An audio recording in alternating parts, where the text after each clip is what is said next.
ये है पायल अग्रवाल।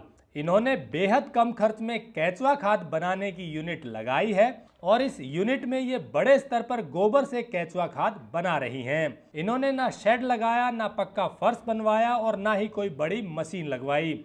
ये कम से कम लागत में अच्छी गुणवत्ता की केंचुआ खाद बना रही हैं। इस फिल्म में पायल अग्रवाल आपको आसान तरीके से केंचुआ खाद बनाने की पूरी जानकारी देंगी, इसलिए फिल्म को अंत तक जरूर देखें। टेक्निकल फार्मिंग चैनल को सब्सक्राइब करें और बेल आइकन भी दबाएं ताकि आगे आने वाले वीडियो की नोटिफिकेशन आपको मिलती रहे। नमस्कार दोस्तों, मेरा नाम है पायल अग्रवाल। गढ़ रोड पर स्थित दतावली गांव में मेरठ में मेरी ये यूनिट है। ग्रीन अर्थ ऑर्गेनिक्स के नाम से मैं इस लीज की ज़मीन पर काम करती हूँ, केचुआ खाद बनाने का काम करती हूँ। आज मैं आपको बताती हूँ कि किस तरीके से, बहुत ही एक सिंपल तरीके से आप खाद कैसे बना सकते हैं। चाहे आप अपने लिए खुद बनाना चाहते हो या फिर आप कमर्शियल लेवल पे इस काम को करना चाहते हैं और डर रहे हैं कि कैसे काम शुरू होता है, ऐसा इसमें आखिर क्या है। पायल की पूरी बात सुनने से पहले थोड़ी सी जानकारी कृषिफाई ऐप के बारे में लेते हैं। कृषिफाई ऐप किसानों के फेसबुक जैसा है, जहां किसान भाई न सिर्फ दूसरे किसानों से जुड़ सकते हैं बल्कि बिचौलियों और कमीशन खोरों के बिना विक्रेताओं और आढ़तियों के साथ सीधा व्यापार भी कर सकते हैं। जब आप पशु खरीदना चाहते हैं तो विक्रेता की पोस्ट पर क्लिक करके उससे संपर्क कर लें और अगर पशु बेचना चाहते हैं तो कृषिफाई ऐप पर अपने पशु की सारी जानकारी पोस्ट कर दें। इसके बाद खरीदार आपसे तुरंत संपर्क करेंगे। फसल बुआई के समय कौन सा बीज अच्छा रहेगा, इसकी पूरी जानकारी भी आपको कृषिफाई ऐप पर तुरंत मिल जाती है। फसलों में कोई बीमारी लग जाए तो कृषिफाई ऐप पर समाधान भी पूछ सकते हैं। फसल काटने के समय खरीदारों से बात करके अपनी फसल का अच्छा दाम ले सकते हैं। कृषिफाई ऐप के कृषि बाजार में आप कृषि से जुड़े लगभग सभी प्रकार के कृषि यंत्र और प्रोडक्ट्स खरीद सकते हैं। तो कृषिफाई ऐप के फायदे जानकर लगता है कि हमारे किसान भाइयों को फेसबुक से ज्यादा कृषिफाई ऐप की जरूरत है। कृषिफाई ऐप को आप प्ले स्टोर से कृषिफाई किसान ऐप सर्च करके डाउनलोड कर सकते हैं। इसके अलावा डिस्क्रिप्शन में दिए गए लिंक पर भी क्लिक करके इसे डाउनलोड कर सकते हैं। देखिए, मैं आपको बताती हूँ अपने बारे में थोड़ा सा बैकग्राउंड। मैंने भी कंप्यूटर साइंस इंजीनियरिंग की। मुझे खेती का कोई हमारा बैकग्राउंड नहीं था। मेरे माता पिता दोनों ही सर्विस सेक्टर से थे और मुझे बिल्कुल आइडिया नहीं था कि मुझे इस काम में करना क्या है। पर इसको करते करते, काम सिंपल है, आप धीरे धीरे किसी भी काम में घुसते हैं, धीरे धीरे आपको समय लगता है उस चीज़ को समझने में। तो आइए जानते हैं कि आप किस तरीके से खाद को बना सकते हैं। ये देखिए दोस्तों, इस तरीके की पन्नी आप देख रहे हैं, काली पन्नी बाजार में आपको मिल जाएगी मार्केट में। 100 फुट लंबा रोल आता है, 100 फुट बाय 9 फुट डबल होता है ये, तो 18 फुट होती है एक तरीके से। जब आप इसे काटते हैं तो आपको 30 फुट लंबा 9 फुट चौड़ा एक पीस मिलता है, जिसपे हम 2 बेड बनाते हैं। तो टोटल आपके 6 पीस निकलते हैं। अगर आप एक रोल लाएंगे तो 12 बेड आप उस पर बना सकते हैं। इस तरीके से सबसे पहले आप गोबर इकट्ठा करेंगे। 30 फुट लंबे बेड को बनाने के लिए, 30 फुट लंबा और 3 फुट चौड़ा बेड बनाने के लिए आपको लगभग 1200 से 1300 किलो गोबर की रिक्वायरमेंट होती है। अब देखिए 3 फुट चौड़ा हमने क्यों बनाया। स्टैंडर्ड साइज होता है 30 फुट लंबा 4 फुट चौड़ा, पर 4 फुट चौड़ा बेड बनाने से हमें उसे 2 फुट ऊंचा करना पड़ता है, जिसकी वजह से बेड में गर्मी बनती है। गर्मी बनने की वजह से हो सकता है कभी कभी आपके केचुए को परेशानी हो, तो हम उस कैजुअलिटी चांसेस जो हैं उनको ख़त्म कर देंगे और बेड को थोड़ा चौड़ा कम बनाएंगे, जिससे हमें ऊंचा भी कम रखना पड़े। ये लगभग 1 से 1.25 फीट ऊंचा, 1.5 फीट ऊंचा हम बेड बनाते हैं और इस पर हम ठंडा गोबर, यानी कि अगर गर्मी बहुत ज़्यादा है और गोबर ज़्यादा गर्म है तो आप उसे साइड में कहीं भी कच्ची ज़मीन पर डलवाने के बाद आप उस गोबर पे पानी डाल लीजिए। 1-2 दिन पानी डलने के बाद गोबर की सारी गर्मी निकल जाएगी। फिर आप उसका इस तरीके से बेड बनाइए।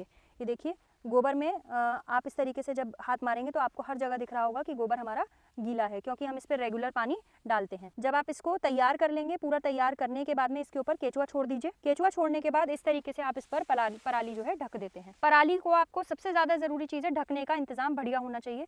जून जुलाई की गर्मी में बेड में गर्मी नहीं बननी चाहिए। उस गर्मी को बनने से आप कैसे रोकेंगे? पहला, आप पराली ढंग से ढकें। दूसरा, आप उस बेड को अच्छे से पानी डालें। अगर आप ढंग से पानी डालते हैं, मान लीजिए पानी डाल रहे हैं पर अंदर हमने हाथ डालकर बेड को चेक नहीं किया, तो हमारे बेड में गर्मी बन रही होगी, हमें कैसे पता चलेगा? तो आप रेगुलर बेड को चेक करिए, कहीं से भी उघड़ा हुआ ना हो, और दूसरा, आपके बेड पर पानी भी ढंग से डला हो। तो ये बेसिक सी प्रक्रिया है। इसको आप जब रेगुलर करते रहेंगे तो कम से कम 20 से 25 दिन में आपकी पहली लेयर बनकर तैयार हो जाएगी। ऊपर जब वो लेयर इकट्ठी हो जाएगी तो आप उसको हल्का सा, जैसे गमले में गुड़ाई करते हैं, वैसे आप बेड की गुड़ाई करिए और इस खाद को आप एक तरफ निकाल लीजिए। अभी इस बेड में खाद तैयार नहीं है एक तरह से, तो इसकी मैं आपको अभी दिखाती हूँ। दूसरे बेड में खाद किस तरीके से आप साइड में निकालते हैं। तो इस तरीके से आप गुड़ाई करिए, लूज मटेरियल को अलग कर लीजिए और खाद को साइड निकाल लीजिए। और फिर दोबारा से इस बेड को ढक दीजिए। जब तक ये बेड आपका पूरा नहीं खत्म हो जाता, यानी कि इसमें से 3 से 4 लेयर निकलती हैं, जब तक वो नहीं निकल जाती तब तक आप इसमें गोबर नहीं डालेंगे। ये पूरा एक बार ख़त्म होगा, फिर हम इसका नया बेड बनाएंगे। दोस्तों, अब मैं आपको बताती हूँ कि अगर किसी को, कोई भी किसान है वो अपने यहाँ खाद बनाना चाहते हैं, तो अपना ही जो गाय भैंस है उनका गोबर एकत्रित करिए। 1 से 1.5 महीने तक का आप गोबर इकट्ठा कर सकते हैं। इस तरीके से बेड बनाइए। 30 फुट लंबे बेड पर 30 किलो केचुआ डलता है। आप कहीं से भी ले सकते हैं, हमसे भी ले सकते हैं। और केचुआ डालने के बाद में आप उसे ढक दीजिए। अब दूसरी बात आती है, अगर आप कमर्शियल लेवल पे करना चाहते हैं तो लगभग, जैसा कि मैंने आपको बताया, कमर्शियल लेवल पे 30 बेड से कम पे काम करने में फ़ायदा नहीं है। क्यों? ये एक साल में मोटा तौर पर 4 गुना ही बढ़ पाते हैं। तो लगभग आप 100 से 125 बेड एक साल में कर पाएंगे। तब आपको ऐसा महसूस होगा कि हाँ, कमर्शियल लेवल पे हम काम कर रहे हैं।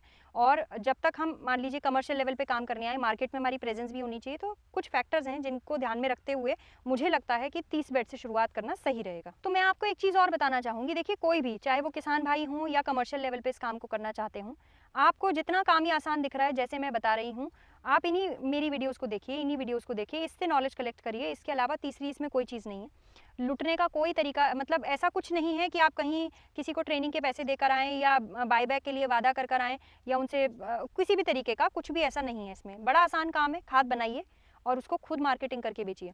बिचौलिए से बचिए, आपको मुनाफा भी ज़्यादा मिलेगा और आप अपने ग्राहक से डायरेक्टली खुद मिल रहे हैं, तो उससे बेहतर कोई बात नहीं है। एक और बात मैं आपको कहना चाहती हूँ, ये उन लोगों के लिए है जो इसे कमर्शियल लेवल पे करना चाहते हैं।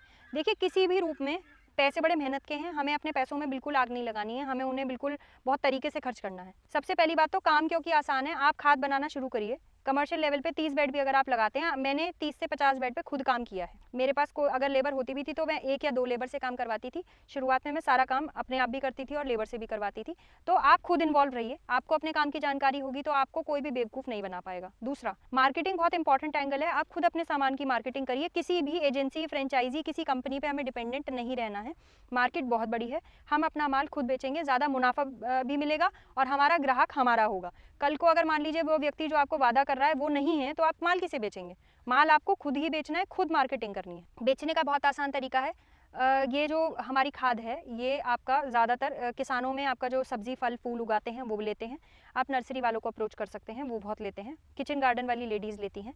उसके अलावा पॉली हाउसेस वाले लेते हैं। आप इन सब एरियाज़ में अप्रोच करिए। जो रेस्टोरेंट्स हैं, जो होटल्स हैं, जो रिजॉर्ट्स हैं, शादी के मंडप हो गए, हर जगह जहाँ पर भी ग्रीनरी की रिक्वायरमेंट है, वहाँ किसी भी तरीके की इनऑर्गेनिक चीज़ नहीं डलती है। लोग वर्मी कंपोस्ट को प्रेफर करते हैं और ये पूरी दुनिया में, देखिए, हिंदुस्तान में ही नहीं, पूरी दुनिया में हर जगह वर्मी कंपोस्ट सबसे अच्छे वर्ग की, सबसे उच्च और सबसे अच्छी गुणवत्ता वाली खाद मानी गई है।